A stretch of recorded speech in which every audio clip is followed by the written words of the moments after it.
Lyon demain, le quart d'heure lyonnais, toute l'actualité chaque matin. Parce que Lyon demain se dessine aujourd'hui, voici l'essentiel de l'actualité. En ce lundi, nous sommes le 12 juillet. L'avenue à Lyon de Delphine Batho, présidente de Génération Écologie et candidate à la primaire des écologistes pour l'élection présidentielle 2022. Le Covid-19, le ministre de la Santé affirme que la France se trouve au départ d'une nouvelle vague épidémique. Une école de commerce module les frais de scolarité en fonction du revenu des familles. Nous en parlerons dans cette édition. Dans le cadre également de ce quart d'heure lyonnais, le palmarès des plus grandes fortunes françaises et notamment les fortunes du Rhône. Alain Mérieux toujours en tête. Une pièce méconnue se joue ce soir au Festival d'Avignon, la Supercherie réciproque, écrite en 1768 par Françoise Albine Benoît. Le collectif Les Herbes Folles entend faire sortir de l'ombre des autrices de l'Ancien Régime et mettre en avant le matrimoine. Et puis les matchs de préparation en football et notamment ce large succès de l'Olympique lyonnais contre Bourg. Lyon demain, le quart d'heure lyonnais, toute l'actualité chaque matin. Gérald de Bouchon. Bonjour à tous et bienvenue dans ce quart d'heure lyonnais. Mais d'abord, le décès de Jean-Michel Dubernard. Le professeur a été le premier médecin à réaliser une allogreffe de main en 98 sur le néo-zélandais Clint Hallam. Il réalisera ensuite avec son équipe d'autres opérations de ce type, notamment cette double allogreffe des avant-bras sur Denis Châtelier, puis une greffe de la face sur Isabelle Dinoire. Mais Jean-Michel Dubernard avait aussi eu une longue carrière politique qui avait débuté à Lyon sous Francisque Collomb, qui allait se poursuivre sous Michel Noir. Tous les deux allaient d'ailleurs quitter le RPR, mais Dubernard retournera finalement dans les rangs gaullistes très rapidement. Il sera encore adjoint de Raymond Barre, député de la 3e circonscription, avant d'être battu par un autre grand professeur lyonnais, Jean-Louis Touraine, en 2007. Max, comme on le surnommait, avait 80 ans. Il a fait un malaise mortel samedi soir à l'aéroport d'Istanbul, alors qu'il s'apprêtait à rejoindre un centre de vacances avec ses petits-enfants. Candidate à la primaire des écologistes pour l'élection présidentielle de 2022 qui se déroulera à la rentrée, Delphine Batho, la présidente de Génération Écologie, a défendu ce week-end sa vision d'une autre écologie lors de la convention nationale du parti qui s'est déroulée samedi et dimanche à Lyon. L'ancienne ministre socialiste de François Hollande a expliqué qu'elle n'est pas candidate pour faire un score mais pour permettre aux écologistes de gagner et de gouverner la France. Elle assume son projet d'organiser la décroissance car il n'y a pas d'autre chemin, dit-elle. Elle découle de données scientifiques. La croissance détruit le climat. L'indicateur du PIB ne dit plus rien aujourd'hui du bien-être d'une société, a conclu la candidate. Lyon demain, la radio lyonnaise à écouter partout dans le monde. Le Covid-19, le ministre de la Santé Olivier Véran a affirmé que la France se trouvait au départ d'une nouvelle vague épidémique, redoutant une répercussion prochaine sur les hôpitaux, faute d'une vaccination suffisante. Il craint par ailleurs 20 000 contaminations quotidiennes début août à cause du variant Delta. Le patron du MoDem et haut commissaire au plan, François Bayrou, estime lui qu'il n'y a pas d'autre issue que la vaccination obligatoire pour tout le monde. Il va y avoir d'autres variants qui seront peut-être résistants au vaccin, a alerté de son côté l'urgentiste Patrick Pelloux. Une école de commerce module les frais de scolarité en fonction du revenu des familles. C'est le nouveau dispositif lancé par l'ESCA, situé dans le 7e arrondissement de Lyon, pour les étudiants qui rentreront en première année à la rentrée 2021-2022. Des frais qui oscilleront désormais entre 2 980 et 11 910 euros pour les 3 premières années. L'école espère ainsi accueillir des profils plus variés.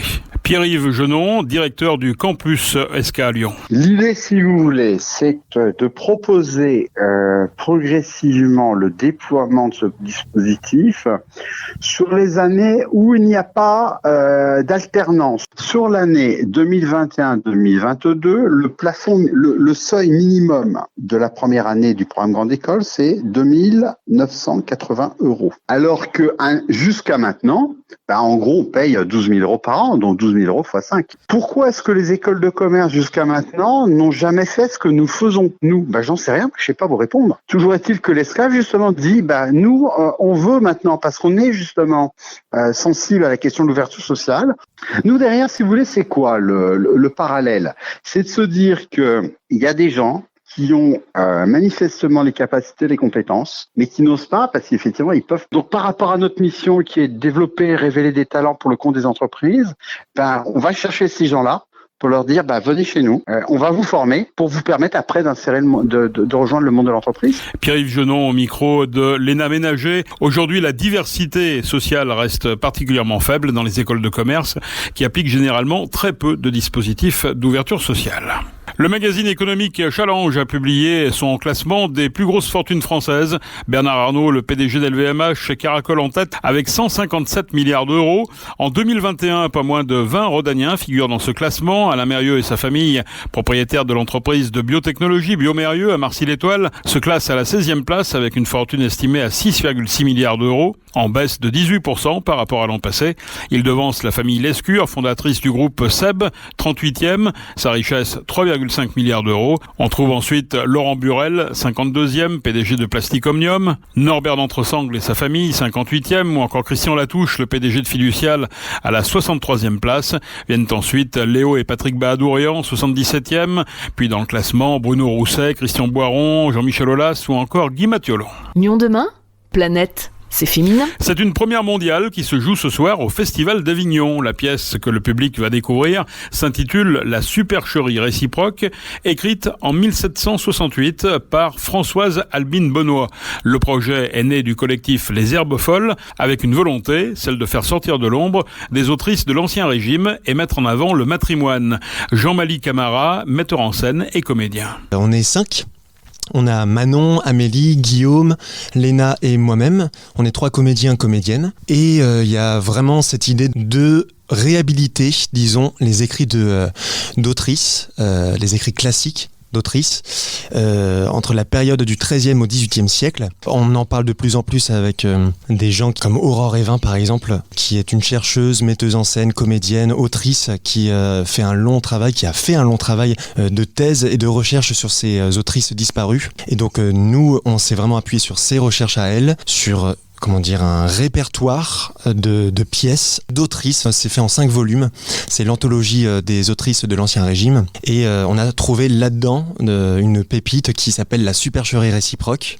C'est une comédie en un acte qui dure à peu près 1 heure. Ça a été écrit en 1768, donc c'est vraiment une époque pré-révolutionnaire. On peut imaginer plein de choses de cette époque, notamment en s'appuyant sur des écrits comme Une chambre à soi de Virginia Woolf, une époque où en fait les femmes n'avaient pas le droit d'écrire, n'avaient pas le droit de se rendre dans une bibliothèque sans être attachées au bras d'un homme, donc c'était des époques particulières. Aujourd'hui évidemment les choses sont bousculées et changent, heureusement. Pour autant on parle de patrimoine, on ne parle pas de matrimoine, et il en existe un, et c'est aussi là-dedans qu'on s'inscrit, c'est cette volonté de faire connaître ces écrits d'autrices. d'antan. La supercherie réciproque, c'est une comédie en un acte avec 5 personnages, mais sur scène, ils sont 3, 2 jeunes comédiens et une comédienne issus du Conservatoire national de Lyon. Ils se relayent pour jouer alternativement les 5 personnages. Guillaume Douat, comédien. Je joue 5 personnages. Je joue Diapason, Rosalie, Dubois, Monsieur Paprard et le comte.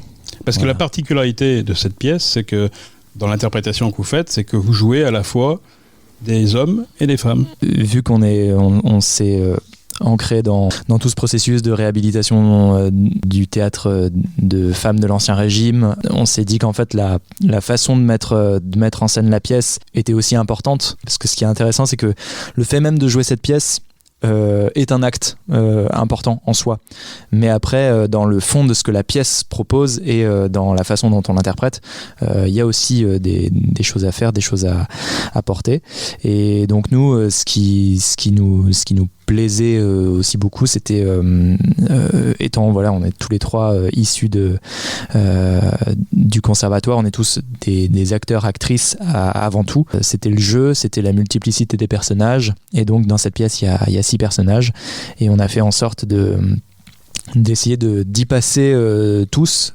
Donc on a tous toute une partition de 5 personnages, et de passer donc à la fois par des rôles féminins, masculins, justement aussi pour essayer d'aborder cette question assez complexe de comment on joue une femme sur scène, comment est-ce qu'on essaie d'aller au-delà des stéréotypes qui arrivent en fait tout de suite, et comment on va au-delà, comment on joue un homme sur scène, pareil, même chose, on arrive à aller au-delà de tous ces stéréotypes qui arrivent très vite au départ.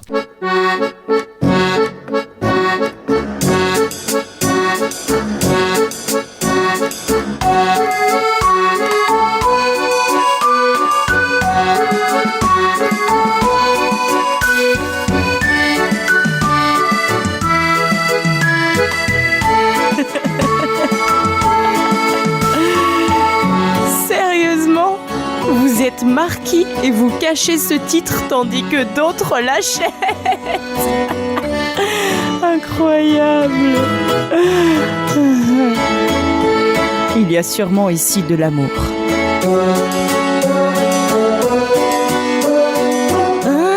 Je ne suis pas étonnée si la vanité de Rosalie accroît chaque jour, mais chut. Si je suis une fois maîtresse de son secret, elle n'osera plus me traiter avec tant de hauteur. C'est où je l'attends.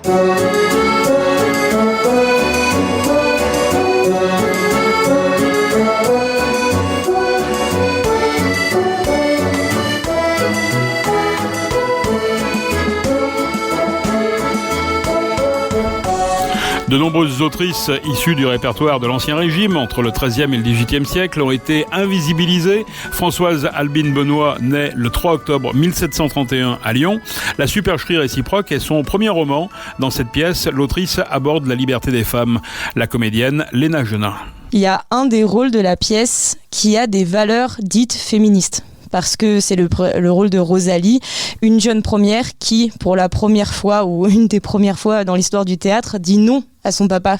Dit non, je ne veux pas me marier avec un tel, et c'est moi qui vais choisir mon avenir, et si je décide que j'ai envie d'avoir de l'ambition, et ben je choisis que même en tant que femme pour l'époque. Et ça à l'époque ça renverse la table. Allez, voilà, exactement. Donc en ça il y a un des personnages qui a des valeurs féministes. Après nous aujourd'hui dans la manière dont on le montre, ce qui nous paraît féministe, c'est qu'en fait on connaît les auteurs de cette époque-là, Molière, Beaumarchais, Marivaux, et on ne connaît pas les autrices, et rien que le fait d'avoir envie de les réhabiliter, c'est-à-dire elles sont passées sous le silence, on a cherché à les invisibiliser, la société a voulu qu'elles ne passent pas à la postérité. Rien que ça, peut-être que oui, c'est un acte qui met en valeur la femme, si c'est ça le féminisme. Comment on réhabilite ces autrices qu'on fait renaître ? En les mettant en scène, c'est-à-dire en permettant au public de pouvoir les découvrir, et pas de les redécouvrir même, mais de les découvrir. On se plaît à dire dans notre collectif que c'est une première mondiale, parce qu'elle n'a jamais été jouée en fait cette pièce, donc la supercherie réciproque de Françoise Albine Benoît. Et donc déjà en les mettant en scène et en permettant au public de les découvrir, c'est une manière de les réhabiliter et de les faire entendre. La supercherie réciproque de Françoise Albine Benoît par le collectif des Herbes Folles, ce lundi au Festival d'Avignon au théâtre L'Artéfil, et jusqu'à la fin de la semaine lors d'une tournée en Ardèche. Le collectif des Herbes Folles entend ensuite proposer des ateliers d'écriture et de théâtre dans les écoles et les collèges. Les Lyonnais attendent avec beaucoup d'impatience la sortie du film Kaamelott, premier volet. Le film d'Alexandre Astier ne sort que dans 10 jours, le 21 juillet, mais il a déjà pulvérisé un record, celui du nombre de places vendues pour les avant-premières. La billetterie a été littéralement pillée en 24 heures. 60 000 places ont trouvé preneur. Il s'agit d'un record de prévente pour un film français, a annoncé la société de distribution de films SND sur Twitter. Devant ce phénomène, des séances supplémentaires arrivent, ajoute la SND. Rendez-vous sur le site du film pour réserver vos places, kaamelott-séance.com. Large succès de l'Olympique lyonnais contre Bourg en amical. Peter Bosz a réussi sa première sortie avec l'OL 5-1 grâce à un doublé de Moussa Dembélé en première période et grâce au premier but professionnel de Bradley Barcola et de Castello Luqueba. Notez qu'Islam Slimani a lui aussi marqué. De son côté, l'AS Saint-Etienne accroché par le Puy pour son premier match amical. Ce samedi, les Verts ont fait match nul 2-2 contre le Puy Foot 43, pensionnaire de National 2 pour leur première sortie de l'été.